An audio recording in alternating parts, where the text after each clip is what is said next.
Okay, welcome to Rhino Ramps International, episode 32, I think it is. I think we figured out a way to do these ball joints. First thing you've got to do here is break up all this ice.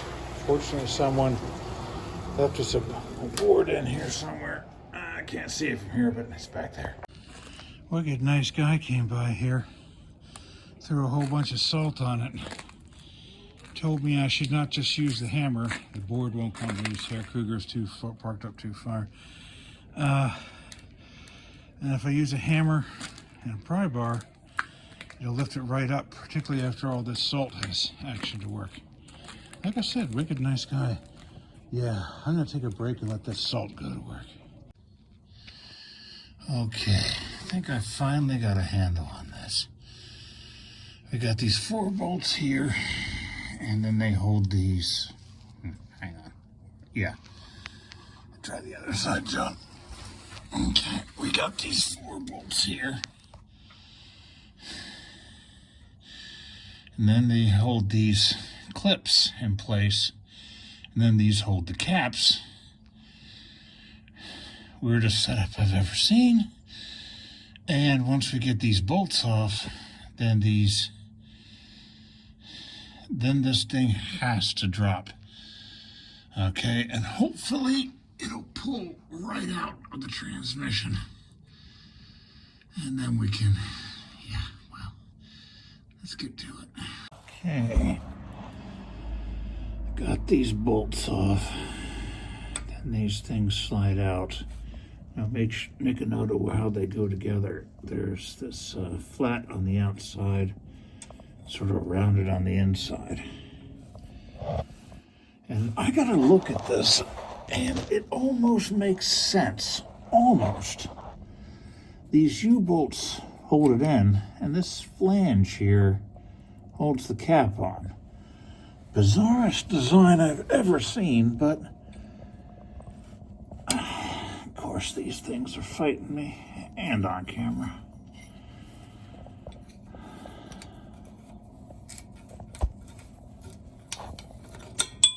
There we go.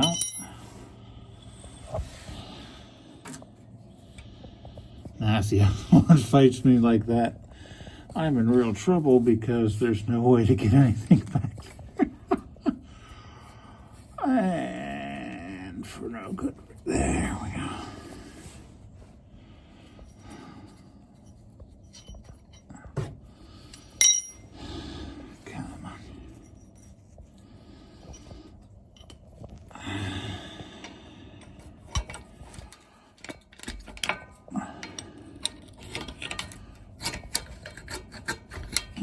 Yeah, that's binding with the drive shaft.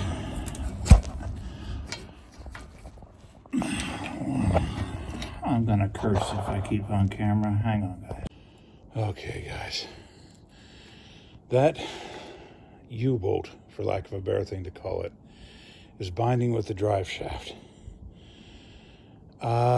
Maybe if I throw it in neutral, I could rotate that drive shaft, and maybe I couldn't. So I thought about pulling the pins and hammering out the other ones. And and even with those completely disconnected, there's still no sign of this thing's going to drop. So I was going to pull out the other pins, the pins on the other caps, and hammer those out. But then a maxim of mine came to mind. I'm doing something irreversible, and if it doesn't work, I'm stranded. I'm exhausted. I've had a very hard day. I'm just going to put everything back together. I think we're going to call Jason and ask him for help. Okay. This isn't the end of this episode, but it's the end of this bit for me, that's for sure. Addendum. When I went to get the car off of the Rhino Ramps, when I put it in gear, it wouldn't move. I took it to an 8th bore, at least, in a garage, one that I don't own, and it still wouldn't move. The parking brake was stuck on firmly. That's one of the reasons I don't do it. It's supposed to automatically release when you take it out of park and put it in a drive. So the parking brake is stuck. So I get up and I get the parking brake unstuck. And the seat, this almost immaculate 77 upholstery, leather upholstery, is smeared with oil from me being under the car and touching the rust coating. So I got that all wiped off. And I just happened to remember from something around 1980 that there's a little black lever that you can pull and automatically take off the parking brake. And that worked, and I got it moved, and I got it off the Rhino Ramps. Oh yeah, fun segment. Okay guys, I imagine you have to hear that. Wow! It's the first Wednesday of the month. Something like 1:06 p.m. Testing the tornado sirens. I just happened to catch it just by chance. Okay, trying to get Hair Cougar up on the not Rhino ramps. It's a little dodgy here. Something went wrong.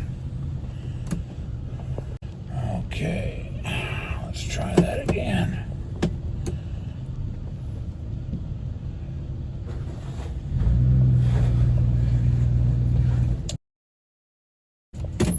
Zerk! Okay. Yeah. One of the ramps wasn't staying put. I put a board in front of it to brace it. That should solve the problem. But there is no guarantee that we're not going to hit the front of the garage now.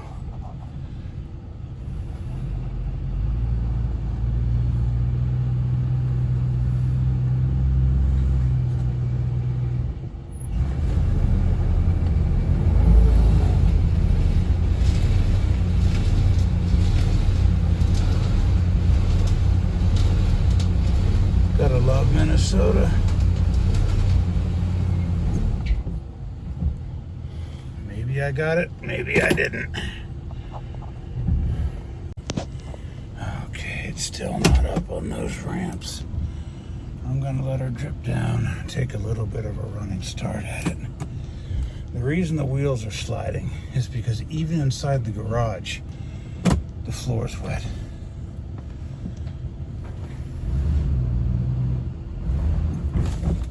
There we go.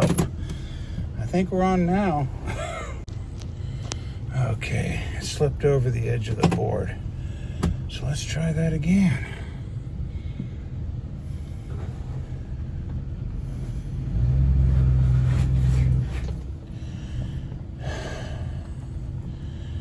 And now, for no good reason, it slipped off the left ramp.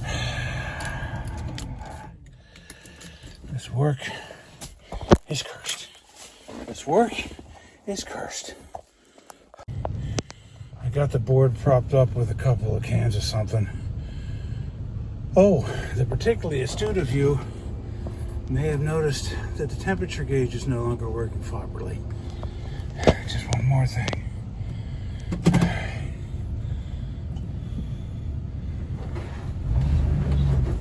Oh, slipped off the ramp on the right. No good reason. Okay, we're officially giving up on this one, guys. Apparently what's happening is the floor is wet. No idea why. And it's causing the ramps to slip. And so I can't get up on the ramps. We're giving up on this one. I'm late back for work already. Okay. I'm about to do something stupid.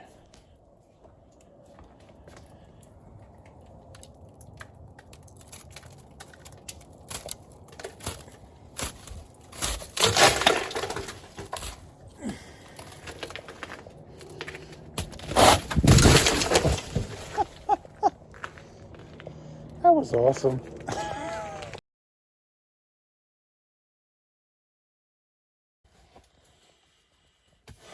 Here we go, guys. 6 below.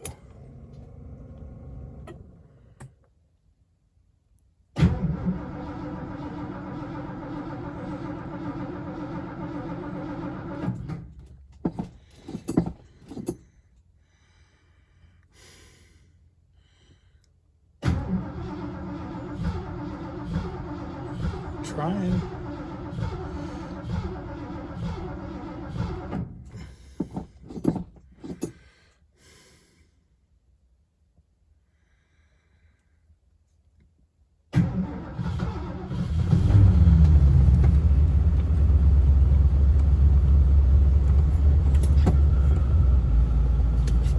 There we go.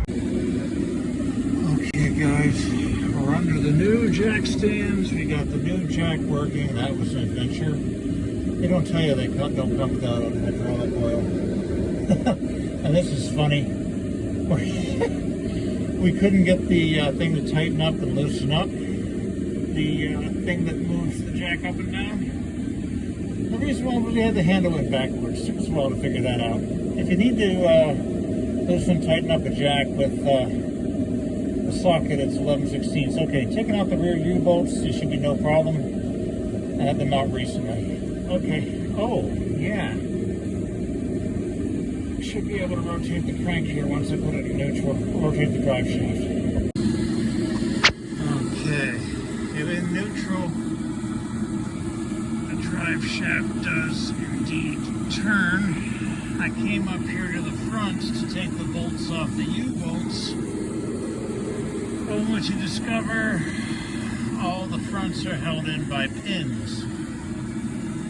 Now these pins, not rocket surgery, you just squeeze them and pull them out. Can't film that because I need two hands, but we're getting there. Okay, I got all the pins out, all the bolts off. I destroyed one of the pins to do it. Shouldn't have to do that, but well, I get it. Time to start getting the socket on here and hammering this out. You know what? One other thing's I'm a musician. I'm going to get some space between that and my hammer. Okay.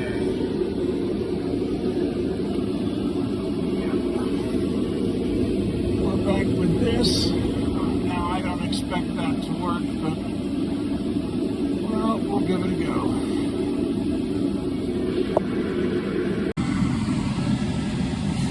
My God, look at this. I was fiddling around with it, and the shaft dropped. Ah.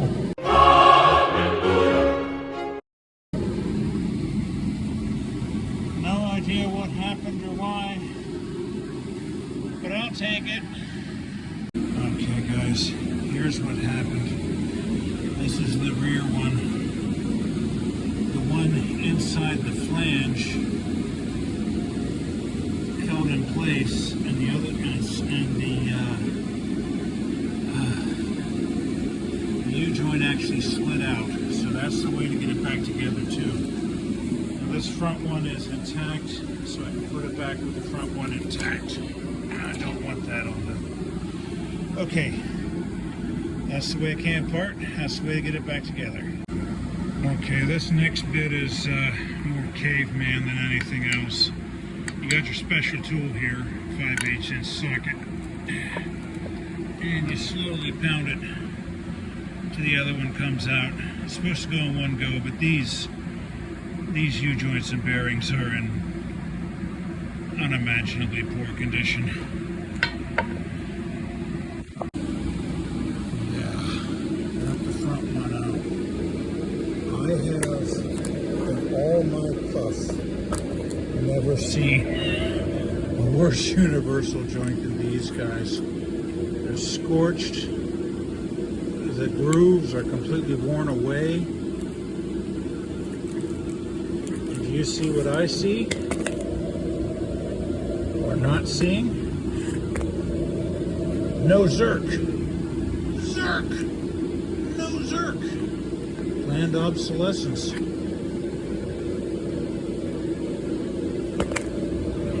Time to get the new one in. Alright. That's a cool shot. You want everything as clean as possible, okay? This, of course, because this goes into the automatic transmission, you don't want a speck of dust in that. Yeah. Well, Ford transmission couldn't kill one if you tried. You want to get all this much as you can, and that needs a lot more, because as weird as this sounds, these things are bearings, okay? You want them as clean as possible. Make a big difference in how long they last. Okay. Alrighty. Got the new pins in. And look how stiff this is. That is not to be. That means your pins are too thick. So we're putting in the old pins, which are perfect, or thinning them out with something like a rasp file. Got a bit of a surprise with this one. The caps here, ooh, that's a bit stiff. The caps here are different sizes. These ones are smaller than these ones. I really hope that's the way it's supposed to be. We're a little bit screwed here. Yeah, got all the pins, got the joints in, got all the pins. One of them's a little bit marginal, but I think it's okay. Probably have to take it out and clean the groove. You know what? Why don't I do just that? Alright guys, you're looking at the weirdest setup I have ever seen. The way this works is get the old cap off. You put this in here. It's going to take some persuasion, perhaps. And maybe it's the wrong size, making my life really interesting. But, and then you slide the bottom one into here, and then you bolt it up. That's how you get the shaft out. Weirdest setup I've ever seen. Crazy. Okay, here we go. You'll notice I'm filming from underneath the car. I think I had enough of that for a while. When you put those U-bolts back in, I don't know how important this is, but it's smooth sides out, puffy side in. I had to take the last time I had them apart, I had to put them back, take them apart again to put them that way. Don't know if that's important, but I always keep with what the factory did. Big shout out to Gene here, who let me use his heated garage. It was 6 below this morning. Otherwise, I'd be doing this on my back with that. So big thanks to Gene here. You're very welcome. Okay, one of the things you guys have told me repeatedly, which you really enjoy, is the test drive. So far, everything has been amazingly positive. I put it in gear and I'm like, where's the clunk? It always clunks. Well, it doesn't clunk anymore, guys.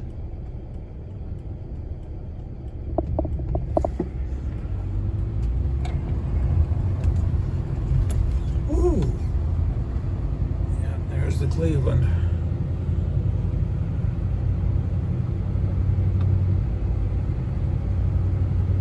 You know, there's a line in a movie. Oh, good Lord, that was John Borman's Excalibur, where Arthur says, I did not know how empty my soul was until I had it filled. Well, I honestly didn't know how bad these ball joints or these universal joints were until they were fixed. That wobble at 30 and higher is gone. The clunk is gone. Visually and tactily, those U-joints were the worst I had ever seen. Okay, guys. Success all around. I think that's going to be it for this episode. I'll get it posted as soon as I can, but given how tired I am, that might be a while. Okay, keep treeing ditches, everyone. I'm gonna love this one, guys. Went to the Walk and Roll to celebrate. Apparently it's closed on Tuesday. Believe it or not, this has been the first time I've ever been in Albert Lea, and I've been meaning to come here for decades. There was a major tornado outbreak here when I was 4 days old. Well, I guess healthy hair cougar, pretty good. pretty solid, actually. It's weird. Next, we plan on putting on a carburetor and rear springs. Keep drain ditches, everyone.